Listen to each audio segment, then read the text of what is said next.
welcome here to TalkFCB and welcome back to a Barça news roundup on the channel today. And we're going to have the very latest update on transfers, particularly there when it comes to contracts and potential big exits at Barça. We're also going to be talking about potential coaching arrivals. Thomas Tuchel and Hansi Flick are discussed today, as some of us are getting a little bit nervy after recent events. We're going to be talking about it all, so come on. And let's do it. But if we do indeed begin with a big report that has emerged this morning from Fernando Polo on Alejandro Balde, because he says Barça, at this stage right here, do not rule out selling Balde this summer if they were to receive a good offer that came their way. Now, Balde, of course, is out injured right now for the rest of the season after what was a more difficult campaign there for Balde, still only 20 years old, of course. And based on this report right here, guys, my personal opinion would be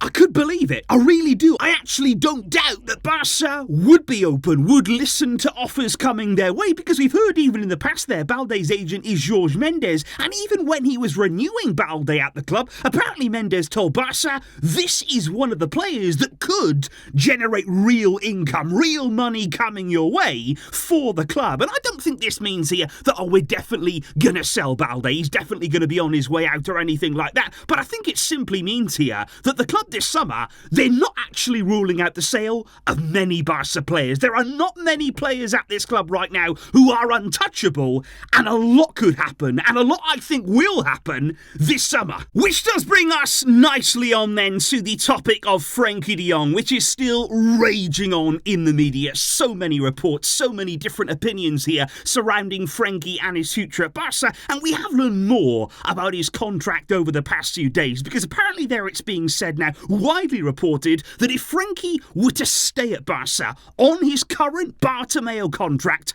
Barca would have to pay him a total there of 77 million euros across the next 2 seasons. That is the amount there that is left on that current deal, which is obviously a staggering amount. 77 million across 2 years. It's massive for the club, and that is why right now the club are saying to him, look, if you do want to stay, if you want to continue here, if you see yourself at Barca in the long term, let's talk about a renewal. Let's get something sorted here. That deal expires only in 2026, so the club have offered him there a brand new long-term deal at the club to keep him there well beyond the time of 2026, and that contract apparently is worth 15 million per year at Barca, which would still, let's be clear here, that would still put Frenkie among the very highest earners at the club, but it would be a wage there that was in line with our new wage structure under Laporta, under the current management at the club, which of course are very different numbers from what Bartomeu was handing out in that current Frenkie de Jong contract. Now, Barca are very much hoping that de Jong and his agent there will come to the table, that we can negotiate about extending his deal and keeping him at the club long term. But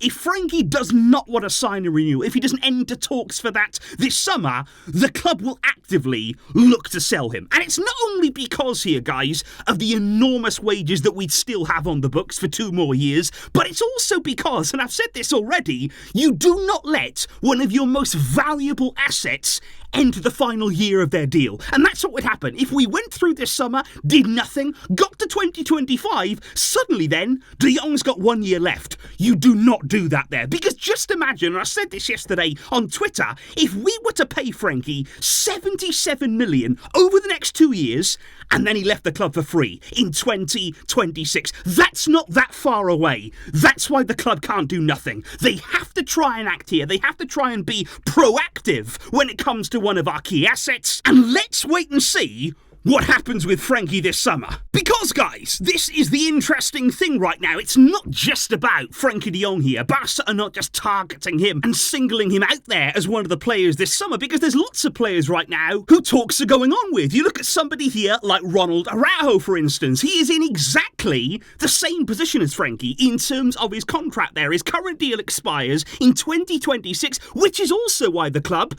are talking to him too. They are taking the same approach there. You do not let the contracts of key players run down. They want to renew Araujo too, and that is why, just yesterday, Araujo's agents met with the club, and the feelings apparently were very, very good in that meeting. Araujo too wants to stay here, wants to continue at Barca despite interest from elsewhere. That was made very clear in the meeting, and he does want to extend his deal here. Now, when it comes to Araujo, again, before he renewed on very manageable wages, this time he will get a bump. There's reports there of a 12 to 13 million euro salary that has been proposed now to him, which is less than Frenkie's reported offer, but it would still put Araujo in and around where he should be. In terms of his influence at the club, in terms of his performances, that would be a bump in salary that would be justified. And this is what the club are having to do. They're having to look at their key players, they're having to look at when the contracts expire, and they've got to make decisions here this summer on keeping them, whether they can agree to keep them, and if they can't if we can't get those deals extended, we have to look into other options, and that's exactly what we're going to see go on in these months to come. Then though, we do move over to the coaching side of things there, potential replacements for Xavi, of course, and I want to talk here, first of all, about Thomas Tuchel, because it is absolutely no secret, in my opinion,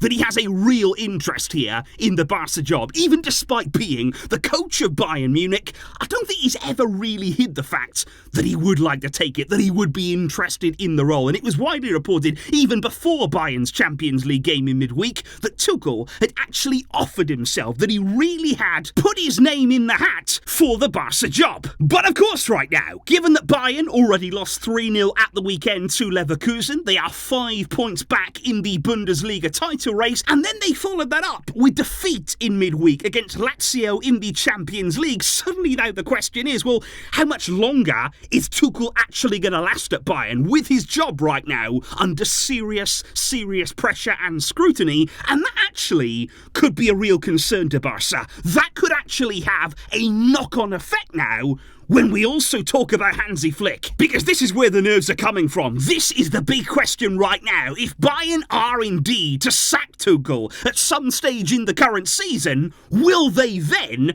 turn to Hansi Flick? And the big question too would be, would Flick choose a return to Bayern over Barca this coming summer? But what I want to say on that, guys, because like I say, there is nervousness, there is real concern here that Flick maybe could be tempted by Bayern, but let's not forget, he himself was the one that made the decision to leave Bayern, of course, back in 2021. It was only one season after he completed that historic sextuple at the club, believed to be because of difficulties behind the scenes with Bayern's board. At the time, there was a lot of conflict there and a difference in opinion, and Flick left the club there 2 years before his contract was set to expire. So quite clearly, he had other ideas. He did not want to stay at Bayern, and that was made very, very clear. And what we are hearing right now, seemingly from Hansi Flick's side of things, is that of course Bayern still has a place in his heart. He not only coached there, but also played at the club as a player for many, many years. But the feeling is right now with him, he wants a new challenge. Because don't forget as well,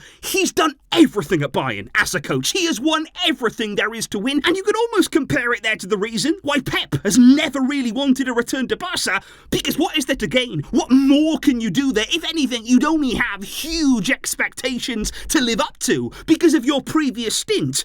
And as of this morning now, it is interesting to see that Hansi Flick has now hired Pini Zahavi as his brand new agent, which could be there another step in making a return to coaching this summer. And that is a man, don't forget, that Barca and Laporta know very well indeed. Zahavi was so key there in bringing Lewandowski from Bayern to Barca, and also Bayern don't have the greatest of relationships because of that and some other things as well with Zahavi. So that is something there to bear in mind. And I think what's key for Barca right now is that if they really do want Flick, if they are going to decide upon Flick replacing Xavi, they cannot hang around. They have to go to him with a serious approach, with a serious offer, and they've got to try and get things wrapped up as quickly as they possibly can, because you don't want to risk it. You don't want to leave Flick hanging around there waiting and hoping that Barca pick up the phone. We need to make our decision. We have to decide upon who should succeed Xavi, and we must start putting that plan into action. And that is something right now, guys, that are thinking about Flick, thinking about the decision that he may have to make this summer. You know, honestly, guys, what do you think right now? Who would he choose if both Barca and Bayern picked up the phone to him? Which one would he answer? Which one would he feel more tempted, more motivated, more excited by? Do let me know your thoughts in the comments down below on that. And also, of course, on Balde, on Frenkie, and on Araujo's future at the club as well. Lots to discuss right now. Lots of debate happening among Barca fans, which is always good. Healthy debate is absolutely fine. And I will see you guys very soon indeed. For more, of course, coming here on the channel. Thank you indeed for watching. To all of you here getting involved. But until next time, as always, Visca, El Barça.